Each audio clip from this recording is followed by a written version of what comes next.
নমস্কার। আপনারা যেখান থেকে আমার ইউটিউব চ্যানেলটা দেখছেন আপনাদেরকে অনেক অসংখ্য অসংখ্য ধন্যবাদ। আজকে একটি ঝাড়নের যে নিকাশ করা হয়, ঝাড়নের পর যে নিকাশ দিতে হয় সেইটার জন্য আজকে একটি নিয়ম বলবো, যেটা কালির ঝাড়ন আছে কিংবা পরীর ঝাড়ন, ঠিক আছে, কালী পরী, হ্যাঁ, এবং ভূত পিশাচের যেগুলো ঝাড়ন আছে, ঠিক আছে, এই নিয়মে আজকে কিছু একটা শর্টকাটের জন্য নিকাশ দেওয়া অর্থাৎ চালান করার জন্য নিয়মগুলা বলছি। যদি কালির দোষী ঝাড়ন দেন তাহলে আপনাকে 3টা লাগবে মালভোগ কলা, 3টা মালভোগ, একটা মধুয়া অর্থাৎ যেটাকে কেউ কুটকুটিয়া বলে, ঠিক আছে, তারপরে 1 পুড়িয়া সিঁদুর, যদি পারেন তাহলে একটা কালির একটা ছবি অর্থাৎ মুখা, মানে শলা দিয়ে যেটা বানায় ছবির মুখটা, হ্যাঁ, একটা কালির মুখ, ঠিক আছে, যেটা শলা দিয়ে বানানো হয় ওই মুখটা।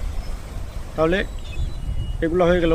এতে মান্ডা বাতাসা, ফলমূল, 5 রকমের ফলমূল, তারপরে চিনি, দুধ, এগুলো দেওয়ার পর মন্ত্রগুলো বলে, ওই মন্ত্র যেই মন্ত্র দিয়ে ঝাড়ফুঁক করেছেন সেই মন্ত্রই নিকাশের জন্য দিয়ে, নিকাশে কি বলবেন,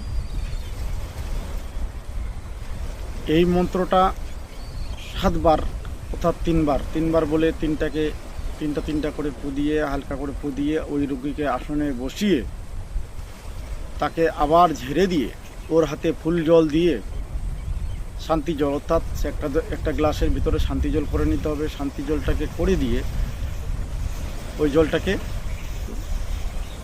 যার জন্য নিকাশটা করছেন, যার কাজ করেছিলেন, তাকে ওই ফুল জলে ছিটা দিতে হবে। ছিটা দেওয়ার পর আপনাকে ওইখানে লাগবে একটা পায়রার কিংবা 2টা পায়রার বাচ্চা। ওই পায়রার বাচ্চা দুটোকে ওখানে ছেড়ে, যেখানে আর যেই একটা কলার মধ্যে সিঁদুর দেওয়ানো থাকবে, কিন্তু কলাটার মধ্যে যেটা কালির জন্য দেবে সেটাকে সিঁদুর দেওয়া থাকবে, ঠিক আছে। একটা মনে করেন যে কালির জন্য দিলাম, একটা ভূত প্রেতের জন্য দিলাম, কোনো দুষ্ট আত্মার জন্য দিলাম, পরীর জন্য দিলাম, মাসানের জন্য দিলাম, একই আসনে বসে একই মন্ত্র দিয়েই এটাকে চালান করানো যায়।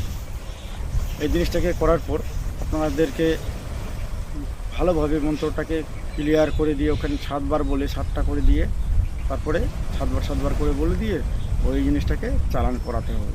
সবগুলোতে ওড়াতে ফুল জল দিয়ে ওই জিনিসটাকে ওইখানে বলি দিতে হবে, ঠিক আছে।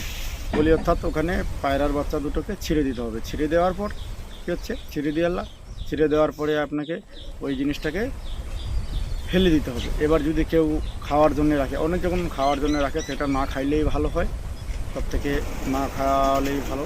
আর যদি আপনি আমার মতো যদি নামধারী যদি ব্যক্তি হন, ঠিক আছে, তাহলে আপনি বলি দিতে পারবেন না কিংবা ছেড়ে দিতে পারবেন না, আপনি অন্য কারো দ্বারায় দিতে পারবেন, কেন যে আপনার হাতে নেবে না, ঠিক আছে, আপনার হাতে সেই পুজোটা নেবে না, অন্য কারো দ্বারা আপনি দেওয়াবেন। আর না হলে ওটাকে একটু করে মাথার থেকে রুমগুলো উঠে ছিঁড়ে তারপরে ওটাকে ফেলে দিতে হবে, ছেড়ে দিতে হবে, না হলে ফেলে দিতে হবে, আর ওটা না হলে অন্য কোথাও ছেড়ে দাও। এই হিসাবে এই জিনিসটাকে করতে হবে। এটাই যদি করেন তাহলেই এটা কাজ পারফেক্ট হবে, আর না হলে তো এমনিতেই করা যাবে না, ঠিক আছে। তাহলে আপনারা এই জিনিসটিকে যখন করবেন অবশ্যই আমি সম্পূর্ণটা বলে দিলাম, তারপরে যদি কারো প্রয়োজন হয় অবশ্যই জেনে নেবেন, ঠিক আছে, ফোন করে জেনে নিতে পারেন, কোনো অসুবিধা নেই। তো আজকে পর্যন্ত শেষ করছি। যারা আমার চ্যানেলটিকে সাবস্ক্রাইব করেননি অবশ্যই সাবস্ক্রাইব করে রাখবেন, আর পাশে বেল আইকনটি বাজিয়ে দেবেন, তাহলে আমার এই ভিডিওগুলো সব থেকে আগে আপনার কাছে পৌঁছে যাবে, ঠিক আছে। ধন্যবাদ, জয় হিন্দ।